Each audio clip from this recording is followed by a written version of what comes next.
Okay, so we now have a release of Kali Linux for the Pi 5 officially on their site. So if we log in and the default username and password is Kali and Kali.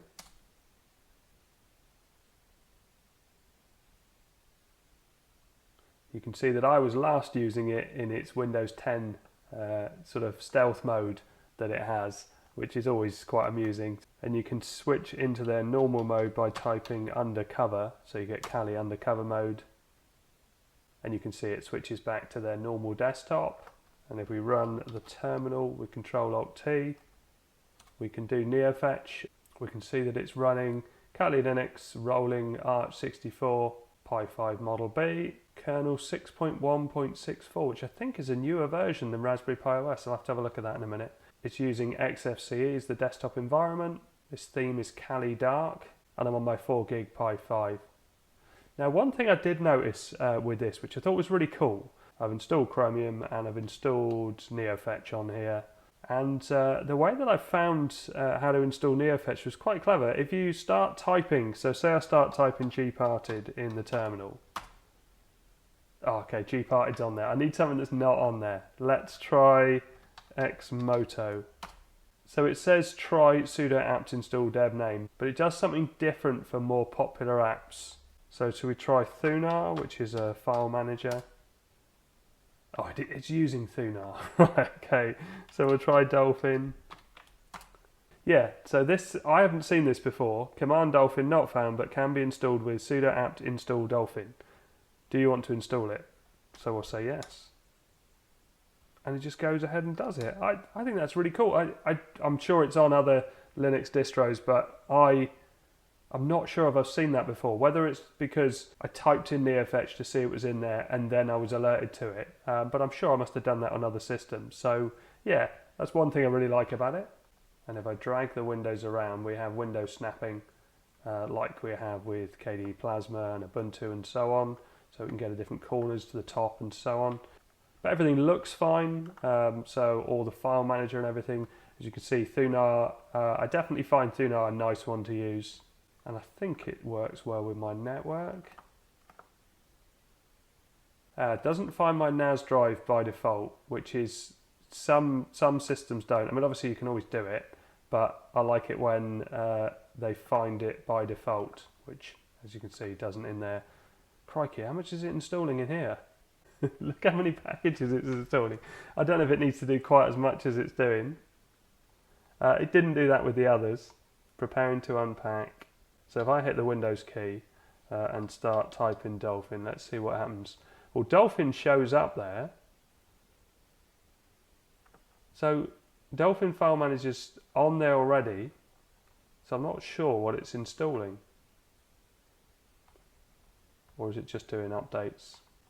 Okay, so it has finished. So let's close down the terminal and have a look at a few other things. So just the thing about Kali Linux, and it's not really an operating system I tend to use, but only because I don't use all of this. So if you're into your sort of web management and hacking and looking for vulnerabilities and things like that, it is an incredible piece of kit, and there's so much installed in there, but it just isn't something that I tend to do on a computer. But I always keep it in mind if if things come up, then I've always got it as something that I would install to be able to, maybe if I lost the password to my network, to be able to try and work out what that password was. It's very clever at little things like that. There's lots of tutorials online, but again, it's not something that I tend to do. I did try the web browser, which was really disappointing. So it came with Firefox installed. You saw I installed Chromium with the method before, so I typed it into terminal. It said, do you want to install it? And I said yes. Chromium works a lot better. So if we try YouTube, for instance, but not there, try at the top here, YouTube, and let's just play one of my videos. So let's just do this one, not in 4K, just play it as it is. But you see, even on the advert, it's very, very slow, very choppy. And in the video, this is at 360. If I put it at 720, it's just awful. But if you use Chromium, And we do the same thing. Chromium just works way better on this. And I can straight away see that the advert is playing absolutely fine. Battery, 60%. The audio's coming out my speaker fine, so it's sorted that out through my sound card, which is great. What are we on at the moment? So it defaulted to 1440 and it was actually trying to play it, which was fairly impressive. But if we go to 1080, we'll see that it seems to be coping pretty well with that. Not as well as Raspberry Pi OS. It is still dropping frames. Well, that looks, yeah, it's still dropping frames. But the browser does work all right. So Hot UK deals, just to show that it's nice and smooth and it's pretty responsive, as you would expect. As I say, loads of software already installed on here. It goes through all the network and all the hacking and things like that first, but you can do all applications and see various different things that are already installed. So many of them I just don't recognize. But again, it's just not something I use, but it is great to see this on the Pi 5, because I know I get asked for it a lot.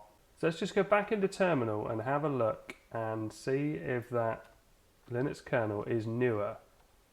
So nearfetch 6164. Go into the Raspberry Pi OS downloads repository. I think it's in here somewhere. Yeah, see all download options. Raspberry Pi OS 64. So this is the latest one, 5th of December, release notes. Linux kernel 6.1.63. 6.1.64, yeah, so it does look like it's using a newer kernel. So if you want to download this, just go to their official site and you'll find the Pi 5 version is on there now. So get Kali, Pi 5 is using ARM. And you can see Raspberry Pi 5 64-bit, and you just download it from there. I installed it with Raspberry Pi Imager and everything has worked fine. And as I mentioned, the username and the password is Kali and Kali. So great to have another operating system on Raspberry Pi 5. Oh, someone's coming. Let's just switch back into Windows so it just looks like we're doing something innocent. Okay, so hope this helps. Thanks very much for watching. Please like and subscribe.